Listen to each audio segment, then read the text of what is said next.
कल्पना कीजिए कोई आपकी चीनी चुरा ले। सुबह की चाय, शाम की कॉफ़ी, स्पंज के रसगुल्ले, रबड़ी, चमचम, हलवे, जलेबियाँ, भोजन के बाद परोसे जाने वाले डिज़र्ट की मिठास, कुकीज़, पेस्ट्रीज़, आइसक्रीम्स, इन सब की मिठास हटा दी जाए, आपकी ज़िंदगी से चीनी को बेदखल कर दिया जाए। बताइए कैसा लगेगा आपको? आप कुढ़ेंगे, रातों को जगकर बैठ जाएंगे और तड़प कर कहेंगे, मीठे की बड़ी ज़ोर से क्रेविंग हो रही है। हमारी ज़िंदगी में सांस, पानी, नमक की तरह चीनी भी बुनियादी हो चुकी है। लेकिन क्या आप कल्पना कर सकते हैं कि उस चीनी की सफ़ेद दानेदार रंगत में इंसानी खून मिला हो?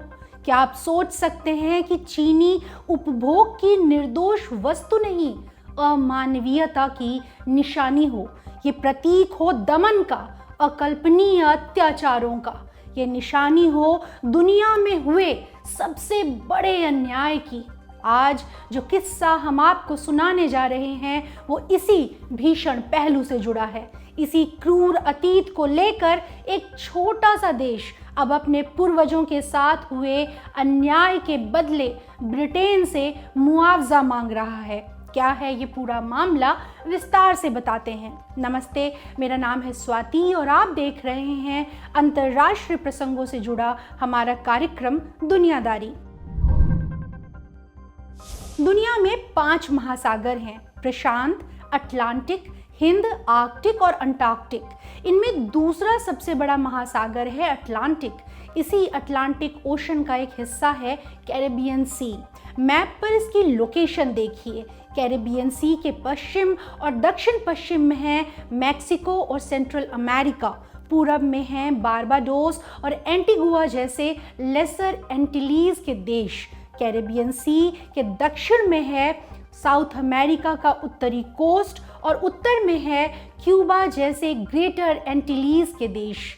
इसी ग्रेटर एंटिलीज में बसा एक छोटा सा देश है जमैका।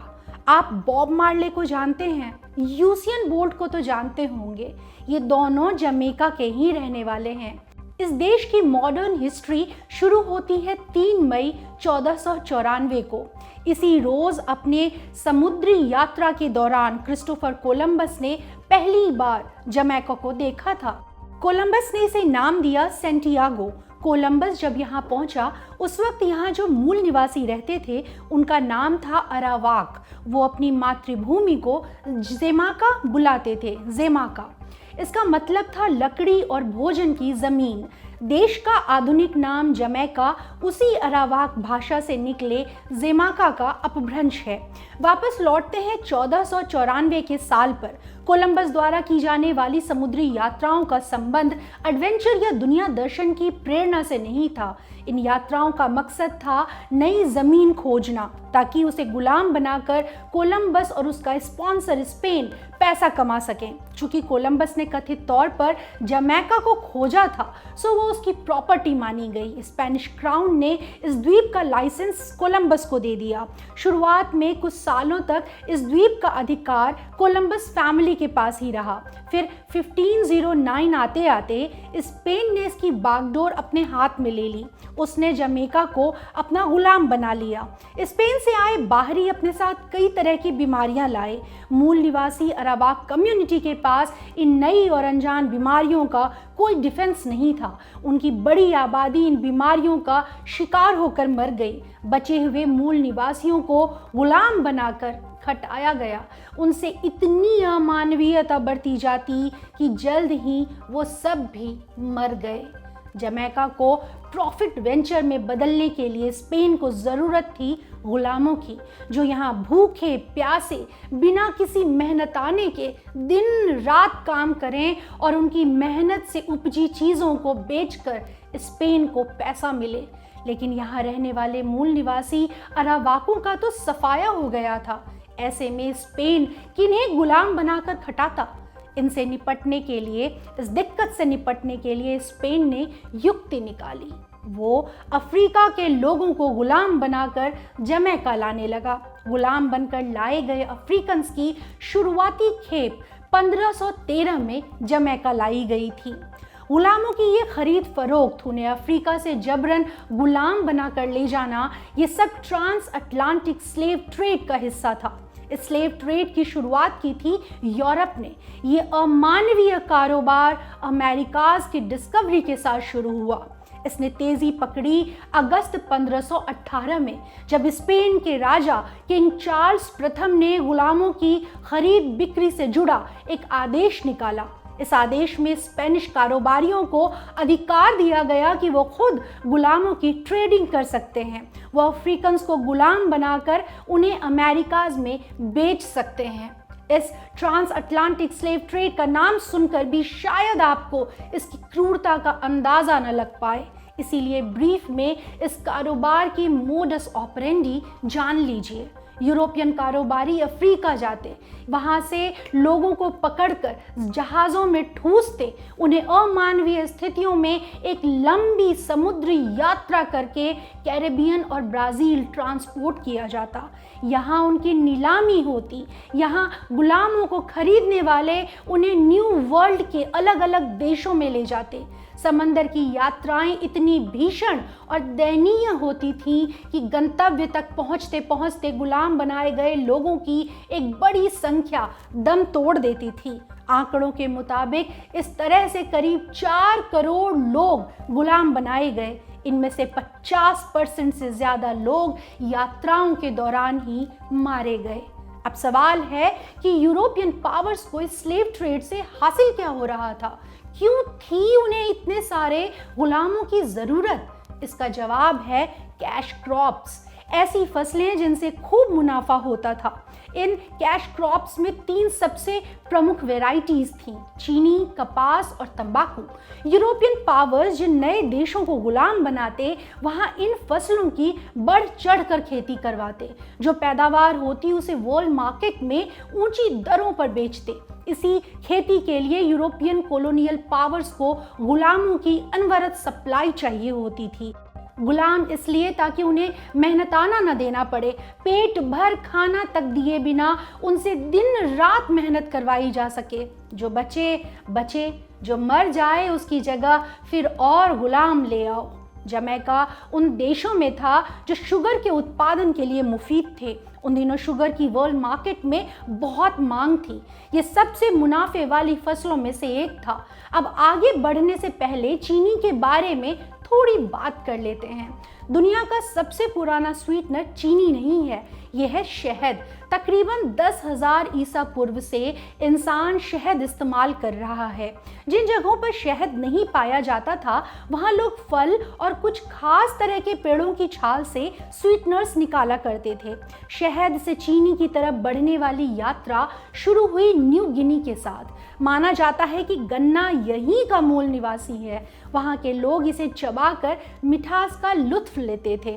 फिर इसकी खेती शुरू हुई। उत्पादन बढ़ा तो ये जहाज़ के रास्ते होने वाले कारोबार के मार्फत न्यू गिनी से बाहर निकलकर फिलीपींस और भारत जैसी जगहों पर पहुंचा। कई जानकार मानते हैं कि गन्ने से चीनी और गुड़ निकालने की प्रक्रिया पहली बार भारत में शुरू हुई। इससे बनने वाले कुछ व्यंजनों का भारत की कुछ प्राचीन किताबों में जिक्र भी मिलता है। जब ग्रीक और रोमन्स भारत के संपर्क में आए तो बाकी चीज़ों के साथ उन्हें शुगर के बारे में भी पता चला। उन्हीं के साथ ये शुगर भूमध्य सागरीय क्षेत्र में पहुंचा। अरब के लोग इससे मीठे व्यंजन बनाने लगे। जब मुस्लिमों और ईसाइयों के बीच क्रूसेड्स युद्ध हुए, तब शुगर से यूरोपियंस का ताल्लुक हुआ। चूँकि तब शुगर का उत्पादन बहुत कम जगहों पर और बहुत कम मात्रा में होता था, इसीलिए वो एक लग्जरी थी। जैसे केसर एक लग्जरी है क्योंकि उसकी क्वांटिटी बहुत कम होती है, वो बहुत महंगा बिकता है, तो इसी तरह की एक लग्जरी थी चीनी। इसका इस्तेमाल शाही परिवार या बहुत बहुत अमीर लोग जो होते थे वो ही कर पाते थे। ये सोशल स्टेटस का प्रतीक हुआ करता था। धीरे धीरे यूरोप में चीनी की मांग बढ़ी, डिमांड बढ़ी, तो गन्ने के बड़े स्तर पर उत्पादन की ज़रूरत महसूस हुई। ये साम्राज्यवाद का दौर था। यूरोप की कॉलोनियल पावर्स ने सोचा कि इस डिमांड को कैश किया जाए। उन्होंने सोचा कि अगर वो नए खोजे गए और गुलाम बनाए गए देशों में बड़े स्तर पर गन्ने की खेती और रिफाइनरिंग करवाएंगे तो बड़ा प्रॉफिट कमा सकते हैं। इसी ट्रेंड पर गुलाम बनाए गए देश में गन्ने की खेती का काम शुरू किया स्पेन ने। इसका पहला प्रयोग हुआ कैनरी आइलैंड्स पर। स्पेन ने यहाँ मूल निवासियों को गुलाम बनाया। यही गुलाम गन्ने की खेती में झोंके जाते। इनकी ही मेहनत से चीनी मिलें चलती। आगे चलकर हेती, ब्राज़ील, इन सब जगहों पर शोषण का ये ट्रेंड शुरू हो गया और इसी ट्रेंड का एक भुक्तभोगी जमैका भी था। हमने आपको बताया था कि जमैका को स्पेन ने अपना गुलाम बनाया। यहाँ अफ्रीकन गुलामों को लाकर बसाने लगे। ये व्यवस्था करीब 1.5 सदी तक चली। फिर 1655 में एंट्री हुई अंग्रेज़ों की। उन्होंने जमैका पर हमला करके इसे जीत लिया। स्पेन ने जमैका में जो अत्याचार किए थे उसे चरम पर पहुंचाया अंग्रेज़ों ने। उसके राज में गुलाम बनाए गए अफ्रीकन्स की सबसे ज़्यादा संख्या जमैका भेजी जाने लगी। 6 लाख से ज़्यादा अफ्रीकी गुलाम बनाकर यहाँ एक्सपोर्ट किए गए। खुद को महान कहने वाले ब्रिटेन ने अपनी संपन्नता के लिए इन गुलामों को ईंधन बनाया। जमैका में सैकड़ों प्लांटेशंस थीं। इनमें सबसे ज़्यादा पैदावार होती थी गन्ने की। लेकिन गन्ना एक लौती फसल नहीं था। यहाँ कोकोआ, कॉफ़ी और नील जैसी नकदी फसलें भी उगाई जाती थीं। इन प्लांटेशंस में काम करने वाले गुलाम कभी तो कुपोषण से, कभी काम के दौरान होने वाली क्रूरताओं से, तो कभी मलेरिया जैसी बीमारियों से मरते रहते थे। पता है, गुलामों से काम करवाने के लिए इंग्लिश क्राउन अपने जिन बाबुओं को यहाँ भेजता था, उनके बच्चों को खिलौने के तौर पर कोड़े दिए जाते थे ताकि वो भी कम उम्र से ही कोड़े मारकर काम करवाने की ट्रेनिंग पालें। गुलामों को बात बात पर कोड़े मारना, बेदम होते रहने तक उन्हें पीटना, गुलाम महिलाओं से रेप करना, गुलामों के हाथ पांव काट देना, ये सारे अत्याचार यहाँ आम थे। काम में मामूली से धीमेपन पर गुलामों को ऐसा टॉर्चर किया जाता कि सुनकर मन रो देगा। मान लीजिए कि एक्स गुलाम को सज़ा देनी है तो बाकी गुलामों से कहा जाता कि एक्स के मुंह में मल करें, उसके मुंह पर पेशाब करें। गुलामों को कोड़े मारकर उनके जख्मों पर मिर्च और नींबू का रस रगड़ा जाता।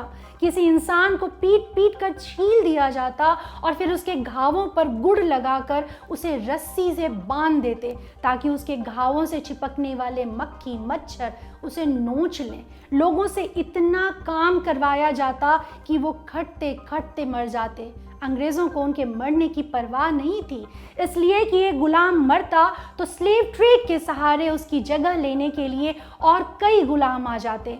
ऐसे ही अत्याचारों के दम पर 18वीं सदी में जमैका ब्रिटिश साम्राज्य की सबसे मुनाफे वाली कॉलोनी बन गया। जमैका में ब्रिटेन और उसके वाइट प्लांटर्स इतनी ज़्यादतियाँ करते थे कि खुद उनके हमवतनों को शर्म आने लगी। ब्रिटेन में लोग इसके खिलाफ कैंपेन चलाने लगे। कैंपेनर्स लोगों से अपील करते कि वो जमैका में बनी चीनी और रम जैसे उत्पाद इस्तेमाल ना करें। कैंपेनर्स को उम्मीद थी कि अगर लोग ज़्यादा से ज़्यादा लोग इन उत्पादों को छोड़ देंगे तो ये कारोबार मुनाफा देना बंद कर देगा, तब शायद गुलामों की खरीद फरोख्त भी ख़त्म हो जाएगी। कैंपेनर्स लोगों को बताते कि उनके यहाँ आने वाली चीनी कितनी क्रूरताओं के बाद तैयार होती है। इस कैंपेन का असर भी हुआ। आम जनता के एक धड़े को लगने लगा कि जमैका या वेस्ट इंडिया में बनी चीनी इस्तेमाल करके वो भी गुलामी प्रथा की क्रूरताओं के हिस्सेदार बन रहे हैं। लोग इस चीनी का विकल्प खोजने लगे। उन्हें ये विकल्प मिला भारत में बनी चीनी के भीतर। ये चीनी जमैका और बाकी कैरेबियन में बनी चीनी से ज़्यादा महंगी तो होती थी, लेकिन ये चीनी स्लेव ट्रेड से जुड़े गिल्ट से मुक्त थी। इस मुद्दे ने नैतिक तौर पर इतना असर किया कि कई चीनी विक्रेता कंपनियां खास विज्ञापन देकर बताने लगीं कि उनकी चीनी गुलामों ने नहीं बनाई है। ऐसे शुगर का इस्तेमाल ब्रिटेन में नैतिकता और आत्मसम्मान का प्रतीक बन गया। जाहिर सी बात है, एक बड़े तबके के भीतर नहीं, एक छोटे तबके के भीतर। ऐसी ही गुलामी प्रथा उन्मूलन की अपीलों और कंज्यूमर जागरूकता के चलते 1838 में स्लेवरी को कानूनी तौर पर ख़त्म कर दिया गया। इसके बाद भी जमैका पर ब्रिटेन का कंट्रोल बना रहा। सदियों की गुलामी के बाद 1962 में आकर जमैका एक आज़ाद देश बन सका। अब आता है यक्ष प्रश्न, हम ये सारा इतिहास आज क्यों बता रहे हैं आपको? इसकी वजह है जमैका। बीते दिनों खबर आई कि जमैका ट्रांस अटलांटिक ट्रेड में ब्रिटेन की भूमिका के एवज में उससे मुआवजा मांगने की तैयारी कर रहा है। जमैका की खेल, युवा और संस्कृति मंत्री हैं ओलिविया ग्रेंज। उन्होंने बीते दिनों रॉयटर्स न्यूज एजेंसी से बात की। बातचीत के दौरान ओलिविया ने बताया कि उनकी सरकार ब्रिटेन की महारानी क्वीन एलिजाबेथ द्वितीय के पास एक याचिका दायर करेगी। इसमें जमैका के साथ ब्रिटेन द्वारा किए गए अत्याचारों के न्याय स्वरूप हर्जाना मांगा जाएगा। इसके बारे में बात करते हुए ओलिविया ने रॉयटर्स से कहा, हमारे अफ्रीकी पूर्वजों को जबरन उनके घर, उनकी ज़मीन से हटाया गया। ब्रिटिश साम्राज्य के फायदे के लिए हमारे पूर्वजों को गुलाम बनाकर हटाया गया। उन्होंने अतुलनीय यातनाएं सही हैं। ब्रिटेन को उन सब के एवज में हर्जाना देना ही चाहिए। कई लोग सोच सकते हैं कि क्या पिछली पीढ़ियों के किए अपराधों की सज़ा वर्तमान पीढ़ी को मिलनी चाहिए, मगर यहाँ एक बात ध्यान रखी जानी चाहिए। यूरोप के साम्राज्यवादी पावर्स ने देशों को गुलाम बनाकर, लोगों को गुलाम बनाकर बहुत मुनाफा कमाया। इन अत्याचारों से उनकी तरक्की, उनका इंफ्रास्ट्रक्चर फंड होता रहा, उनका देश संपन्न होता रहा और गुलाम बनाए गए देश दरिद्र होते गए। उन देशों के मौजूदा वैभव में भी इस अतीत का बड़ा हाथ है। वहीं गुलाम बनाए कई देश अतीत में हुए उस अपराध और शोषण के असर से आज तक उबर नहीं सके हैं। अतीत में हुई उस लूट का खामियाजा वो आज भी भुगत रहे हैं। इसीलिए ज़रूरी है कि साम्राज्यवादी दौर और उसके असर पर ज़्यादा बात हो, इस विषय पर ज़्यादा जागरूकता फैले। ब्रिटेन हर्जाना देगा या नहीं, ये मुख्य मुद्दा नहीं है। यहाँ मायने रखता है जमैका का हर्जाना मांगना। ब्रिटेन हर्जाना ना भी चुकाए तब भी हर्जाना मांगकर जमैका जवाबदेही तो तय कर ही देगा। वो ब्रिटेन को आईना तो दिखा ही देगा। वैसे भी साम्राज्यवादी ताकतों ने अतीत में जितने अपराध किए हैं उनका न्याय तो बड़े से बड़ा हर्जाना भी चुका कर नहीं हो सकता। हमने खुद भी तो सदियों की गुलामी झेली है। हम जमैका की तकलीफ अच्छी तरह समझ सकते हैं। ये था हमारा बड़ी खबर सेगमेंट। अब सुर्खियों की बारी। पहली सुर्खी अफगानिस्तान से है। यहाँ भारत के एक फोटो जर्नलिस्ट दानिश सिद्दीकी तालिबान के हाथों मारे गए हैं। दानिश न्यूज एजेंसी रॉयटर्स के लिए काम करते थे। उन्हें कवरेज के लिए अफगानिस्तान भेजा गया था। दानिश अफगान फोर्सेस और तालिबान के बीच हो रही एक लड़ाई को कवर करते हुए मारे गए। बीबीसी के मुताबिक दानिश अफगान फोर्सेस के कारवां के साथ थे। पाकिस्तान से सटे एक बॉर्डर पोस्ट के नज़दीक तालिबान ने इस काफिले पर औचक हमला कर दिया। इसी हमले में दानिश की मौत हो गई। 2018 में दानिश को पत्रकारिता का सबसे प्रतिष्ठित सम्मान पुलित्जर अवार्ड मिला था। ये सम्मान उन्हें म्यांमार में रोहिंग्या समुदाय के साथ हुई हिंसा के डॉक्यूमेंटेशन पर मिला था। दानिश ने दुनिया के कई देशों में कॉन्फ्लिक्ट रिपोर्टिंग की थी। कॉन्फ्लिक्ट और युद्ध के दौरान जाकर वहाँ से रिपोर्ट्स करके आए थे। दूसरी सुर्खी जर्मनी से है। यहाँ आई भीषण बाढ़ में मरने वालों की संख्या 100 हो गई है। कई लोग अभी भी लापता हैं। प्रशासन का कहना है कि लापता लोगों की ठीक संख्या अभी मालूम नहीं है। बाढ़ के चलते कई इलाकों का संपर्क कट गया है। कुछ गांव पूरी तरह तबाह हो गए हैं। बाढ़ के चलते दर्जनों घर बह गए, पुल टूट गए। एक बड़े इलाके में दूरसंचार का कोई जरिया नहीं बचा है। सैकड़ों लोग बाढ़ के पानी में फंसे हुए हैं, मगर उन्हें रेस्क्यू करना मुश्किल हो रहा है। इस बाढ़ का कारण है मूसलाधार बारिश। उत्तर पश्चिमी यूरोप में हुई रिकॉर्ड बारिश के चलते नदियां किनारा तोड़कर बाहर निकल आईं। इसी के चलते आई औचक बाढ़ के कारण हाहाकार मचा हुआ है। इस आपदा से जर्मनी के अलावा बेल्जियम, नीदरलैंड्स, लग्जमबर्ग और स्विट्जरलैंड भी प्रभावित हुए हैं। आज की दुनियादारी इतनी ही। अपना ध्यान रखिए, खूब स्वस्थ रहिए, अच्छा सोचिए, पॉजिटिव फील करिए, पॉजिटिविटी फैलाइए। शुक्रिया, शुभ रात्रि।